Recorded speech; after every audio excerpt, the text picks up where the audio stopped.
La lumière provenant des objets qui nous entourent pénètre dans nos yeux. Elle traverse un ensemble de milieux transparents, la cornée, l'humeur aqueuse, le cristallin, puis l'humeur vitrée. Elle va ensuite former une image sur la rétine. La quantité de lumière qui pénètre dans l'œil est contrôlée par l'ouverture de la pupille, délimitée par l'iris.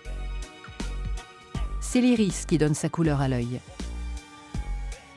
Afin que l'image formée sur la rétine soit bien nette, des muscles peuvent tirer sur le cristallin et modifier sa forme. On parle d'accommodation. L'intérieur de l'œil apparaît noir lorsqu'on le regarde de l'extérieur, car une enveloppe pigmentée le recouvre. C'est la choroïde. La membrane la plus externe de l'œil est blanche et dure. C'est la sclérotique. Quand la lumière arrive sur la rétine, elle déclenche des réactions chimiques dans certaines cellules nerveuses, les photorécepteurs. Il existe deux types de photorécepteurs, les cônes et les bâtonnets. Les cônes sont moins sensibles à la lumière que les bâtonnets. De nuit, ce sont surtout les bâtonnets qui sont activés. Cependant, les bâtonnets seuls ne permettent pas de distinguer les couleurs et l'acuité visuelle est faible. Les cônes permettent une acuité beaucoup plus forte, mais ne sont activés que lorsque la luminosité est suffisante. Ils permettent de distinguer les couleurs.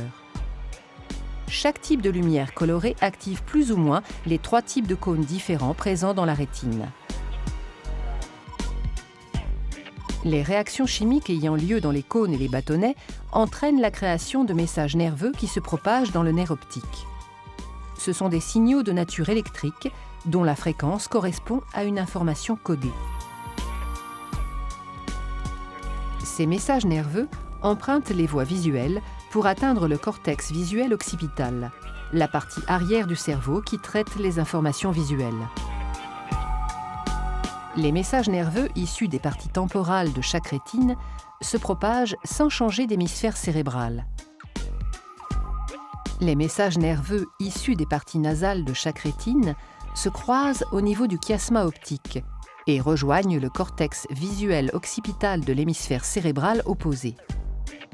Au cours de leur trajet, les messages nerveux passent d'une fibre nerveuse à une autre au niveau de zones de jonction appelées synapses. Là, les signaux électriques qui arrivent de la rétine engendrent la libération de substances chimiques appelées neurotransmetteurs, qui traversent l'espace entre les deux fibres nerveuses et qui se fixent sur des récepteurs de forme complémentaire. Cette fixation entraîne la naissance de nouveaux signaux sur les fibres reliées au cortex. Le cortex visuel occipital est constitué de différentes aires spécialisées dans le traitement des messages nerveux. Selon la fréquence des signaux électriques générés par les photorécepteurs, chaque aire interprète une caractéristique de l'image observée: forme, couleur, mouvement. Ces différentes aires communiquent entre elles et le cerveau réalise alors une interprétation globale. Ce que nous appelons vision est donc une interprétation cérébrale de signaux électriques. Ainsi, une même image peut être interprétée de manière différente chez des individus différents qui n'ont pas vécu les mêmes expériences ou chez la même personne à des moments différents de sa vie.